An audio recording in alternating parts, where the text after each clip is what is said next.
नमस्कार विद्यार्थी मित्रांनो, बालाघाट एज्युकेशन या यूट्यूब चॅनलवरती सर्वांचं स्वागत आहे। तर आपण एक गणिताची सिरीज सुरू केली आहे पोलीस भरती 2021साठी। 2000 ते 2018 मध्ये जे काही MCQ झालेले असतील, मागच्या पेपरमध्ये आलेले असतील, ते आपण घेणार आहोत। ते यामध्ये 10 MCQ घेतलेले आहेत मी। पुढच्या व्हिडिओमध्ये बाकीचे MCQ घेऊ आपण। तर हे सोप्या पद्धतीने सांगणार आहे मी। ज्यांना ऑलरेडी हे जमत असेल त्यांनी व्हिडिओ स्किप केला तरी चालेल। तर पहा, प्रश्न काय आहे। महेशचा पगार अमोलपेक्षा 20% ने कमी आहे, तर अमोलचा पगार महेशपेक्षा किती टक्के जास्त आहे? ते आधीच ही मांडून ठेवलेलं आहे मी। बघा, महेशचा पगार अमोलपेक्षा 20% ने कमी आहे। असे दोन व्यक्ती आहेत, महेश आणि अमोल।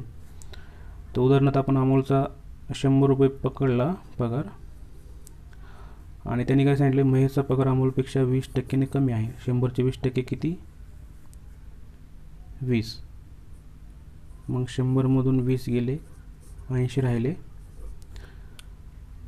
मग 80 लिहिलं मी इथं महेशच्या खाली। तर आता इथं महेशचा पगार अमोलपेक्षा 20% ने कमी आहे। बघा, महेशचा अमोलचा 100 आणि 20% ने कमी आहे महेशचा, मग 20 80 झालं। तर आता आपण इथं सांगू शकतो की अमोलचा पगार महेशपेक्षा 20 रुपयांनी जास्त आहे। पण त्यांनी टक्केवारीमध्ये विचारलं आपल्याला, अमोलचा पगार महेशपेक्षा किती टक्के जास्त आहे असं विचारलं, टक्क्यामध्ये विचारलं त्यांनी। हे तोंडी आपण पैशामध्ये तर काढलं आपण, पण त्यांनी टक्क्यामध्ये विचारलं आपल्याला। त्यावेळेस असं काय करायचं, एक सूत्र आहे। तर सूत्र असं आहे की 100 गुणिले x भागिले 100 वजा x। ज्यावेळेस इथं सुरुवातीच्या वाक्यामध्ये कमी असेल तर हे सूत्र वापरायचं, आणि समजा इथं जर जास्त शब्द असता आणि इथं कमी शब्द असता तर आपल्याला हे सूत्र असं मांडायचं होतं, 100 गुणिले x, आणि छेदस्थानी फक्त इथं जे वजा आहे इथं काय करायचं, प्लस करायचं। मग लक्षात ठेवायचं, पहिल्या वाक्यामध्ये कमी आहे का जास्त आहे? कमी असेल तर वजा चिन्ह वापरायचं, आणि जास्त असेल तर प्लस चिन्ह वापरायचं। तर आता ह्याच्यामध्ये किमती मांडायच्या। बघा, x ची किंमत काय मांडायची, तर ही x पकडायची, ह्याला x। तर 100 गुणिले 20, छेदस्थानी काय आहे, 100 वजा 20। फक्त आपण हे x ची किंमत मांडली, इथं 20 आणि इथं 20। तर एक करून घ्या, संक्षिप्त रूप द्यायचं ह्याला। वर गुणाकार करून घेतला त्याचा, किती झाला, 2000। 2 वर 3 शून्य, आणि छेदस्थानी 100 वजा 20 किती, 80। आता ह्याला आपल्याला भाग म्हणजे ह्याचं संक्षिप्त रूप करायचं, शेवटी सोपं करायचं अजून ह्याला। तर पहा,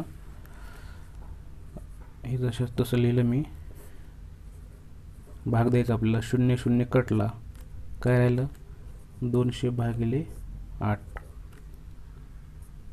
परत ह्याच्यामध्ये बघा, 8 न भाग जातो ह्याला, किंवा 4 न भाग द्या। 4 1 4, 4 2 8, आणि 4 5 20, आणि 0 राहिलेला, काय राहिलं शिल्लक, 50 भागिले 2। तर ह्याचा भागाकार येतो 25। तर 25% जास्त आहे महेशचा पगार। अमोलचा पगार महेशपेक्षा किती टक्के जास्त आहे? 25% जास्त आहे, तर 25% उत्तर येते। अजून एक याची दुसरी मेथड आहे काढायची। आता हे असं जे लिहिलंय मी, त्याचं काय करायचं, ह्याचा फरक घ्यायचा, आणि अमोलचं जे तुलना केलेली आहे, महेशची तुलना केलेली आहे, तर हे छेदस्थानी घ्यायचं। म्हणून बघा, 100 वजा 80। आपल्याला अमोलचं काढायचं आहे, महेशपेक्षा किती जास्त आहे। मग तुलना महेशची केली आहे, ज्यावेळेस तुलना ज्या व्यक्तीशी केलेली आहे ते छेदस्थानी घ्यायचं। 100 वजा 80, तर तुलना महेशची केलेली आहे, तर 80 इथं महेशचं घ्यायचं। आता ह्याची बेरीज करून घेतली, 100 वजा 80 किती होतं, 20, आणि छेदस्थानी 80। हां, अजून एक राहिले, तर ह्याला इथं 100 लिहायचं आहे, कारण टक्केवारीमध्ये काढतोय आपण। आता काटछाट करून घ्यायची याची। 20 एके 20, 20 चौक 80. काय राहिलं? 100 भागिले 4 राहिलं. परत 4 1 4, 4 2 8, 2 राहिले इथं देऊन टाकले. 20 झाले. 4 25, किंवा आपण डायरेक्ट 25चा पाडा म्हणू शकतो. 25 चौक 100, 25%.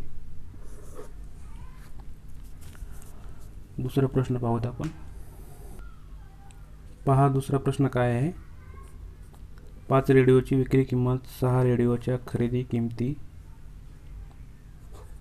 इतकी आहे, तर व्यवहारात शेकडा नफा किंवा तोटा किती? आता हे प्रश्न बघा खूप असं सराव नसेल तर खूप अवघड वाटतात. तर ह्याची खूप एक सोपी पद्धत आहे, मी सांगतो तुम्हाला. त्यांनी काय सांगितले, 5 रेडिओची विक्री किंमत 6 रेडिओच्या खरेदी किमती इतकी आहे, तर व्यवहारात शेकडा नफा किंवा तोटा किती? तर 5 रेडिओ आहेत.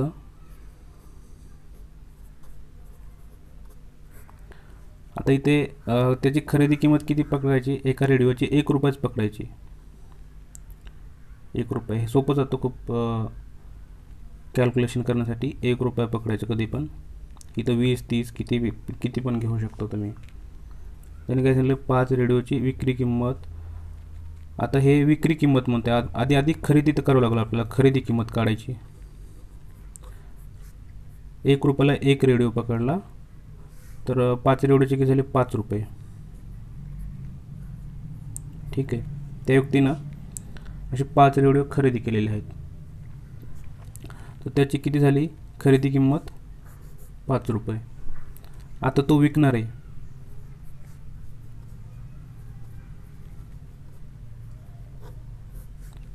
तर विक्री किंमत किती त्याची? विक्री किंमत विकणार आहे तर त्याने इथं दिलेलं आहे बघा कितीला विकलं त्याने. 5 रेडिओची विक्री किंमत ही 6 रेडिओच्या खरेदी किमती आहे. मग 6 रेडिओची खरेदी किंमत होणार आहे किती? 6 रेडिओची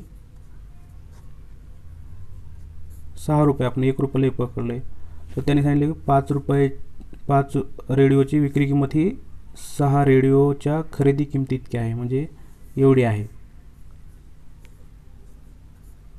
6 रुपये. बघा हे तर आपण खरेदी केले. आधी रेडिओ समजा बाजारात गेलो आणि खरेदी केले 5 रेडिओ. 1 रुपयाला 1 रेडिओ, 5 रुपये झाले. आता त्यांनी प्रश्नामध्ये काय दिले? 5 रेडिओची 5 रेडिओची विक्री किंमत ही 6 रेडिओच्या खरेदी किमती इतकी आहे. 5 रेडिओ त्यानं 5 रुपयाला खरेदी केले. 6 रेडिओ कितीला खरेदी करू शकतो तो? 6 रुपयाला. आता त्यांनी काय म्हटलंय, त्यांनी 5च रेडिओ खरेदी केलेत, 6 केले नाहीत. पण त्यांनी असं कंपॅरिझन केलं की 5 रेडिओची विक्री किंमत ही 6 रेडिओच्या खरेदी किमती इतकी आहे. म्हणजे 5 रेडिओची विक्री किंमत किती असणार आहे? 6 रुपये. हे मांडलं. आता ह्याच्यामध्ये नफा झाला का तोटा झाला बघा. खरेदी किंमत 5 रुपये, विक्री किंमत 6 रुपये, 1 रुपया नफा झाला. मग नफा काय असते? नफ्याचं सूत्र विक्री किंमत, ही विक्री किंमत वजा खरेदी किंमत, हे नफ्याचं सूत्र असते. विक्री किंमत किती ह्याची? 6 रुपये. खरेदी किंमत किती आहे? 5 रुपये. मग याच्यामध्ये 1 रुपये नफा झाला. ठीक आहे, 1 रुपये नफा झाला. त्याने काय विचारले? शेकडा नफा किंवा तोटा. इथं फक्त त्याने असं विचारलं असतं की किती नफा झाला किंवा किती तोटा झाला, तर आपलं उत्तर आलं होतं. त्यांनी शेकड्यामध्ये विचारले. ज्यावेळेस शेकड्यामध्ये विचारलं तर त्याचं सूत्र आहे. आता हे छोटे सूत्र तुम्ही पाठच करून ठेवा. शेकडा नफा बरोबर प्रत्यक्ष नफा किंवा नफा म्हटलं तरी चालतं, भागिले खरेदी किंमत आणि गुणिले 100. आता पहा किमती मांडून घ्यायच्या. नफा किती झाला? 1 रुपये. खरेदी किंमत किती होती? 5 रुपये. आणि हे गुणिले 100. आता ह्याचं संक्षिप्त रूप करून घ्यायचं, काटछाट करायची. 100 भागिले 5, 5 1 5, 5 दोन्ही 10, 0 उरला देऊन टाकला. किंवा तुम्ही डायरेक्ट 20 25 100 असं पण याला काटछाट करू शकता. 20, तर हे 20%. 5 रेडिओची विक्री किंमत 6 रेडिओच्या खरेदी किमती इतकी आहे. तर ह्याचं जे उत्तर येतं ते 20% येतं बघा.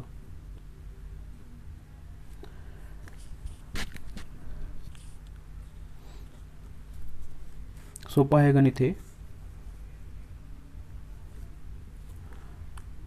फक्त आपल्याला लक्षात काय ठेवायचं आहे ते की हे तर दिलेलं आहे, हे तर आपण खरेदी केले, फक्त त्याने विक्री करतानाच दिलं आहे. तर विक्री करताना त्याची किंमत किती, तर त्याने सांगितले की 6 रेडिओ एवढी.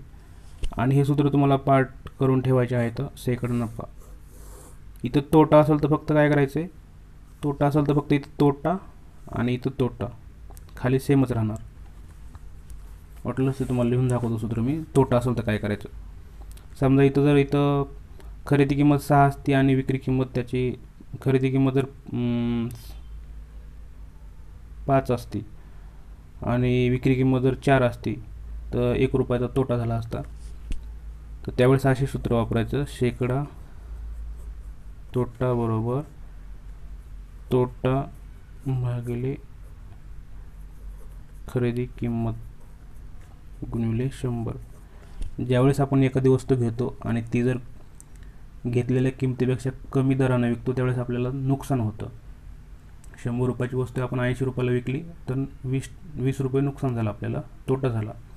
आणि एखादी वस्तू 100 रुपयाला घेतली आपण आणि ती 150 रुपयाला विकली तर त्यावेळेस नफा होतो. ज्यावेळेस नफा होतो त्यावेळेस हे सूत्र वापरायचं, ज्यावेळेस तोटा होतो त्यावेळेस हे सूत्र वापरायचं. नफा होतो किंवा तोटा होतो हे कशावरून ओळखायचं, समजा 100ची वस्तू आपण विकत असाल 80 रुपयाला, इथं तोटा झाला आपल्याला 20 रुपये, आणि हीच वस्तू आपण 150 रुपयाला विकत असताल